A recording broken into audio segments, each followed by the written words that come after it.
광해군 이야기 제1부 왕자에서 세자로 임진왜란의 포화가 한반도를 뒤덮던 1592년 조선의 운명은 풍전등화와 같았습니다. 선조는 의주로 피난을 떠났고 백성들은 왜군의 칼날 아래 신음했습니다. 이 혼란의 시기에 한 왕자가 역사의 전면에 등장합니다. 바로 광해군입니다.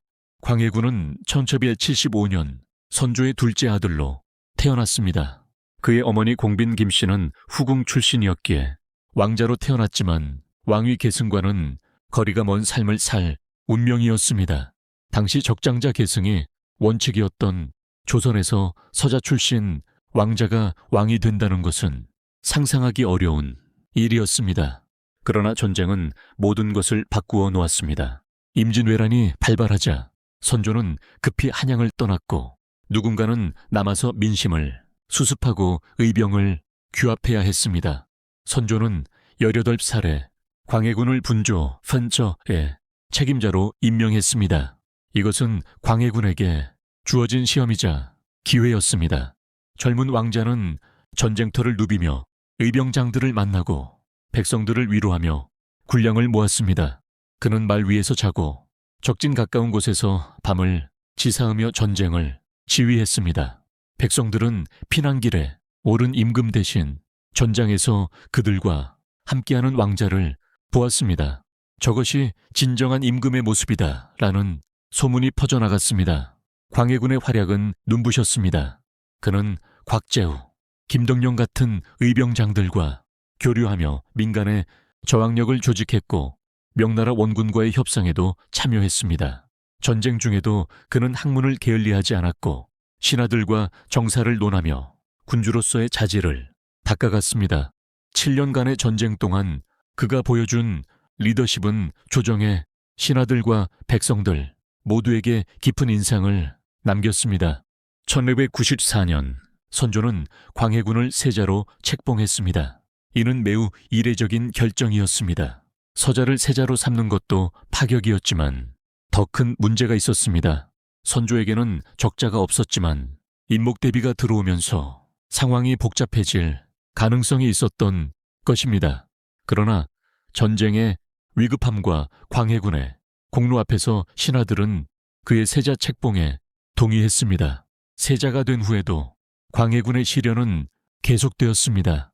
1600년 선조는 인모광후 김씨를 새 왕비로 맞이했고 6년 인모광후는 적자 영창대군을 낳았습니다. 순간 궁궐의 공기가 달라졌습니다. 적자와 서자, 왕위 계승을 둘러싼 긴장이 감돌기 시작했습니다. 선조는 광해군에게 복잡한 감정을 가지고 있었습니다. 전쟁 중 백성들이 광해군을 칭송하는 것을 보며 질투심을 느꼈고 적자 영창대군이 태어나자 마음이 흔들렸습니다. 선조는 때때로 세자를 폐하려는 듯한 말을 내비쳤고 이는 광해군에게 큰 불안을 안겨주었습니다. 신하들 사이에서도 광해군을 지지하는 대북파와 영창대군을 지지하는 소북파로 나뉘어 권력투쟁이 벌어졌습니다. 1608년 2월 선조가 승하했습니다. 그의 죽음은 갑작스러웠고 임종 직전까지 후계 문제로 고민했다는 소문이 돌았습니다. 하지만 결국 광해군이 조선의 15대 왕으로 즉위했습니다. 34살의 나이였습니다. 그는 7년간의 전쟁을 겪었고 14년간 세자로서 끊임없는 정치적 위기를 견뎌낸 끝에 왕좌에 올랐습니다.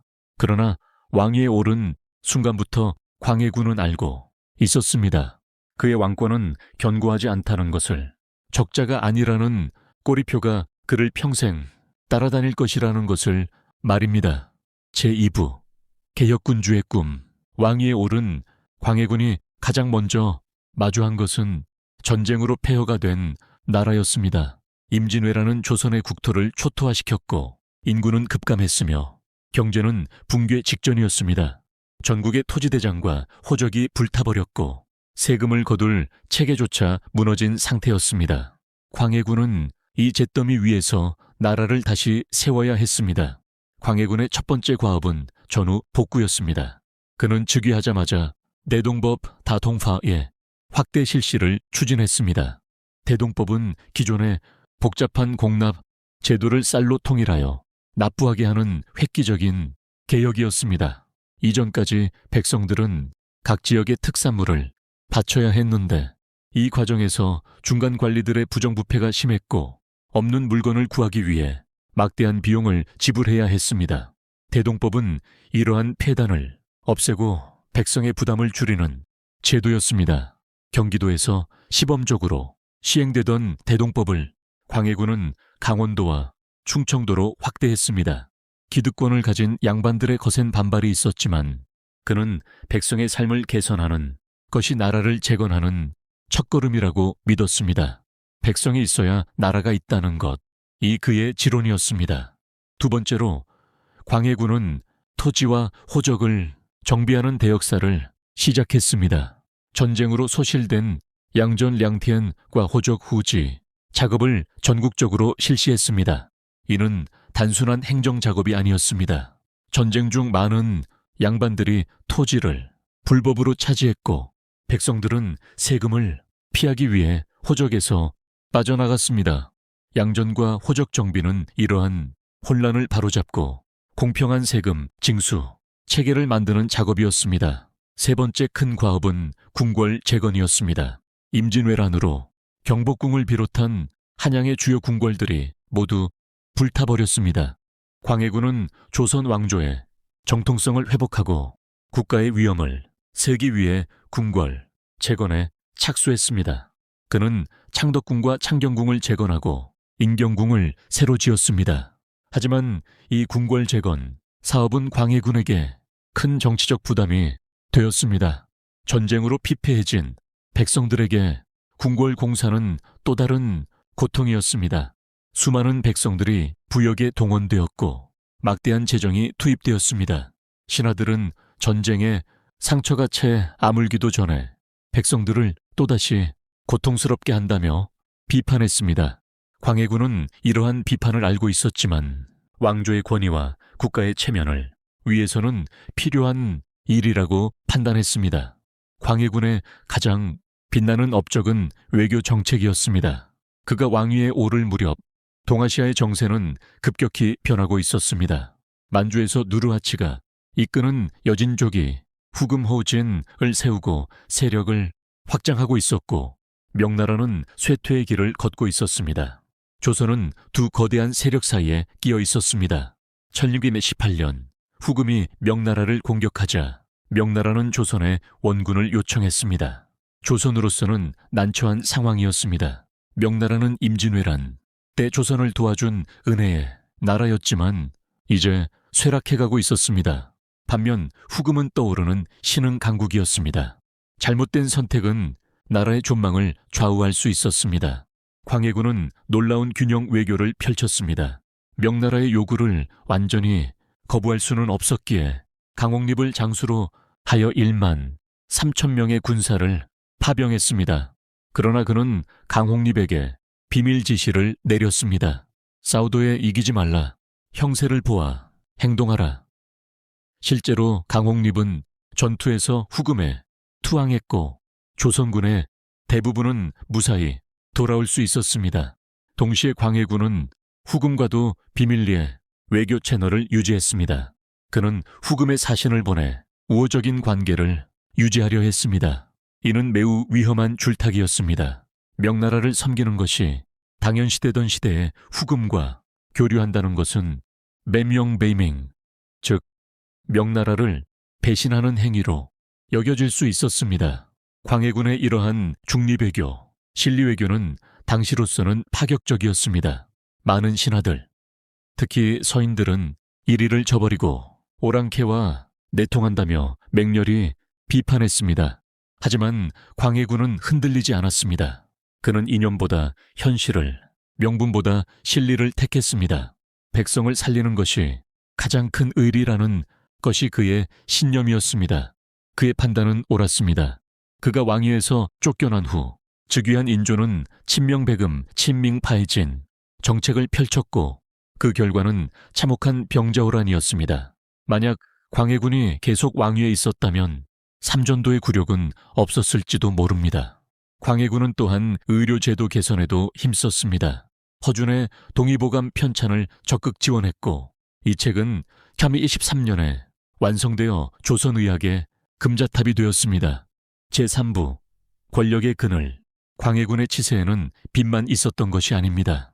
그의 왕권을 위협하는 세력들과의 투쟁 속에서 그는 점점 더 강경한 방법을 택하게 되었고 이는 결국 그의 몰락으로 이어지는 씨앗이 되었습니다. 가장 큰 문제는 왕위 계승의 정통성이었습니다. 광해군은 서자였고 그의 이복동생 영창대군은 적자였습니다. 선조가 죽은 후에도 일부 신하들은 은밀히 영창대군을 추대하려는 움직임을 보였습니다. 이는 광해군에게 끊임없는 위협이었습니다. 광해군을 지지하는 대북파는 이러한 위협을 제거하기 위해 강경한 조치를 취했습니다. 1913년 소위 개추국사 기초요시가 일어났습니다. 이는 영창대군을 왕으로 추대하려는 영모 사건으로 칠서, 치슈 사건과 김직재의 옥사 등이 연이어 터졌습니다. 이 과정에서 소북파와 서인, 계열의 많은 인사들이 화를 입었습니다. 가장 충격적인 사건은 영창대군의 죽음이었습니다.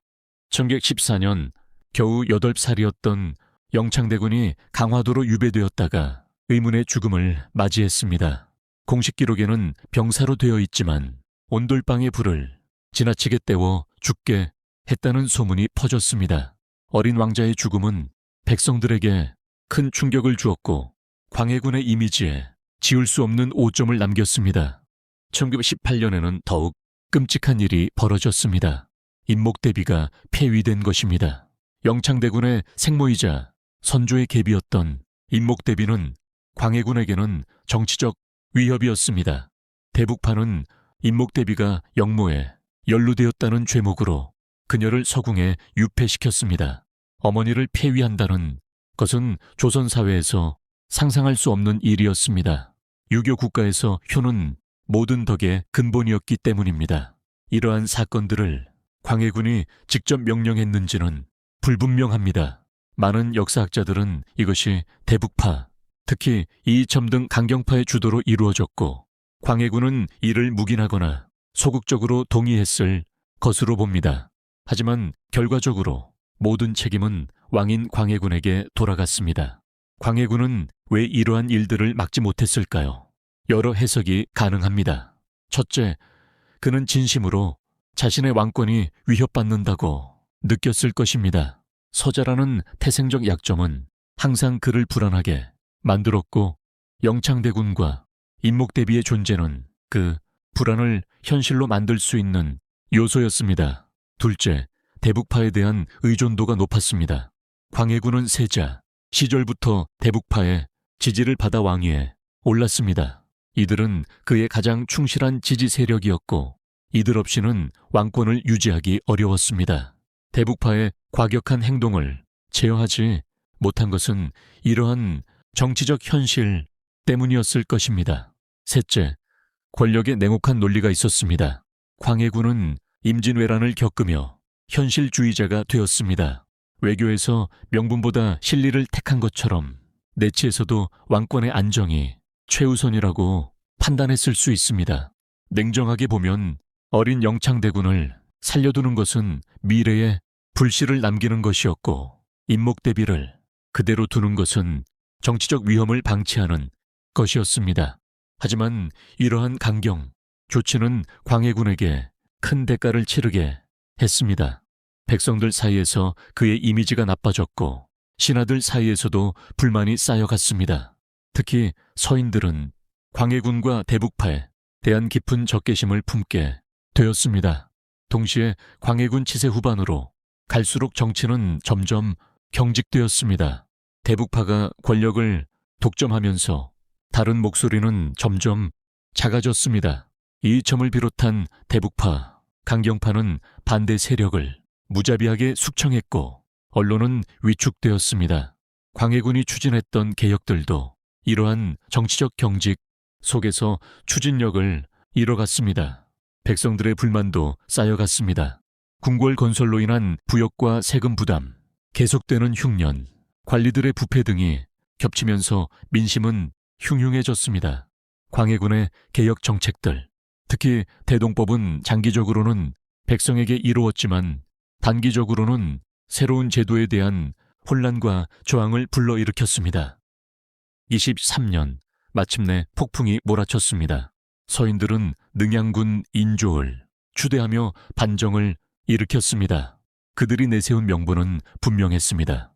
영창대군을 죽이고 인목대비를 폐위한 폐륜, 명나라를 배신하고 오랑캐와 내통한 외교적 배신, 무리한 토목공사로 백성을 괴롭힌 실정, 이것이 이른바 인조반정의 명분이었습니다. 반정군은 빠르게 궁궐을 장악했습니다. 광해군은 도망치려 했지만 결국 붙잡혔습니다. 그는 왕위에서 쫓겨나 강화도로 유배되었습니다. 15년간의 치세가 하루아침에 무너진 것입니다. 제4부 유배지에서 그리고 역사 속에서 1923년 3월 광해군은 왕에서 폐주가 되었습니다. 그는 경운궁을 나서며 뒤를 돌아보았을까요? 그가 재건한 궁궐들, 그가 꿈꾸었던 나라, 그 모든 것이 한순간에 사라졌습니다. 그의 나이 58, 이제 그에게 남은 것은 긴 유배 생활뿐이었습니다. 광해군은 처음 강화도로 유배되었다가 제주도로 옮겨졌습니다. 폐위된 왕에게 주어진 대우는 초라했습니다. 한때 한 나라의 군주였던 그는 이제 좁은 초가집에서 연금 생활을 해야 했습니다. 식사조차 제대로 할 수 없는 날이 많았고 추운 겨울에도 난방이 부족했습니다. 가장 고통스러웠던 것은 고독이었습니다. 그의 아들들은 모두 죽임을 당했고 부인도 유배지에서 세상을 떠났습니다. 한때 그를 따르던 신하들은 뿔뿔이 흩어졌고 대북파의 많은 인사들이 처형되었습니다. 그는 세상과 완전히 단절된 차에 홀로 지난 날들을 되새겨야 했습니다. 유배지에서 광해군은 무엇을 생각했을까요?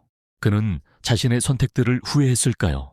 영창대군을 살려두었다면, 인목대비를 폐위하지 않았다면, 궁궐 건설을 자제했다면, 대북파를 더 통제했다면 수많은 만약들이 그의 마음속을 스쳐 지나갔을 것입니다.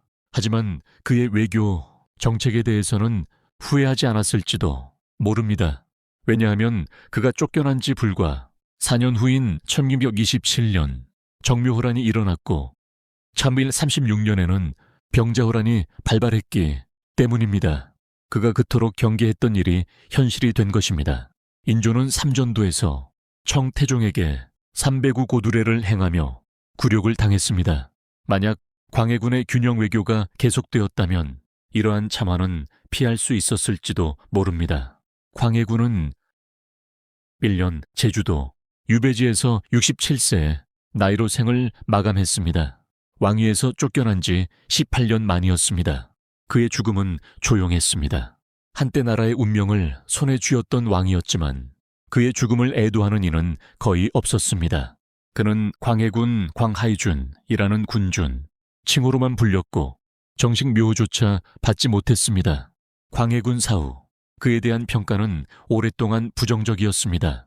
조선왕조실록에 광해군 일기는 그를 폭군이자 페륜화로 그렸습니다. 인조반정을 정당화하기 위해서는 광해군이 악한 왕이어야 했기 때문입니다.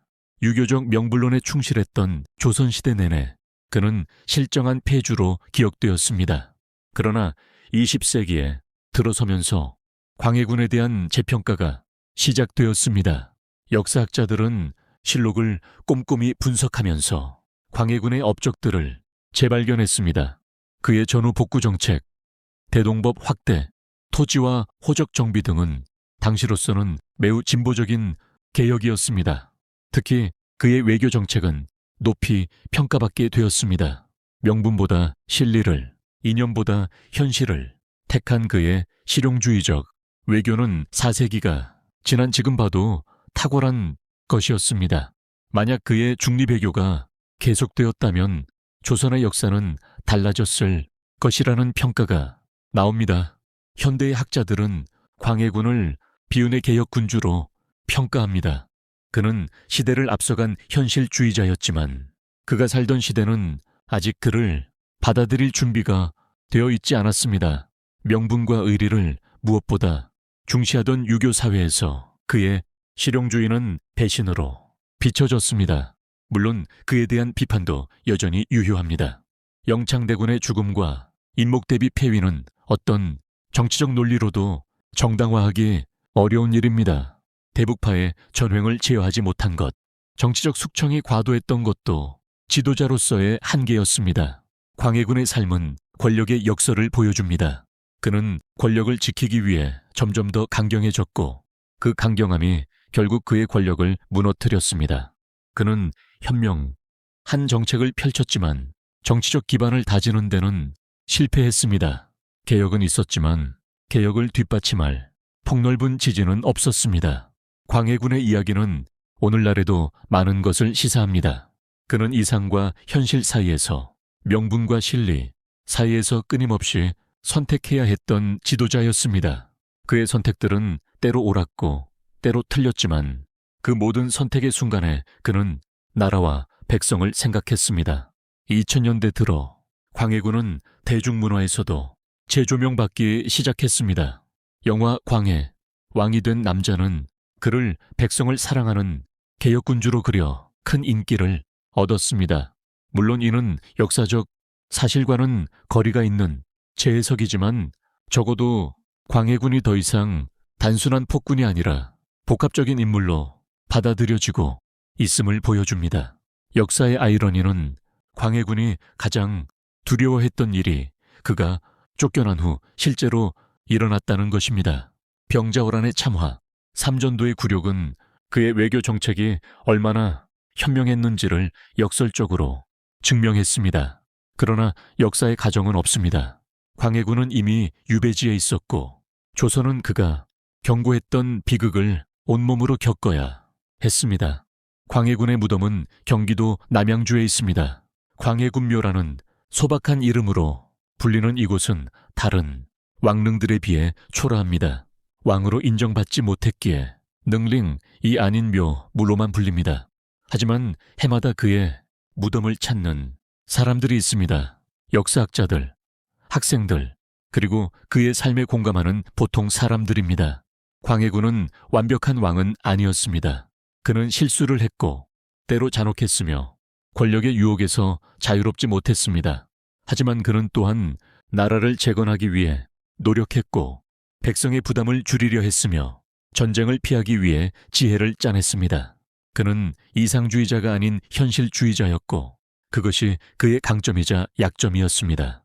그의 삶이 우리에게 남긴 교훈은 무엇일까요? 첫째, 훌륭한 정책만으로는 충분하지 않다는 것입니다. 정치적 지지와 정당성이 뒷받침되지 않으면 아무리 좋은 개혁도 지속될 수 없습니다. 둘째, 권력을 지키기 위한 과도한 조치는 오히려 권력을 위태롭게 만든다는 것입니다. 셋째, 시대를 너무 앞서가는 것도 위험하다는 것입니다.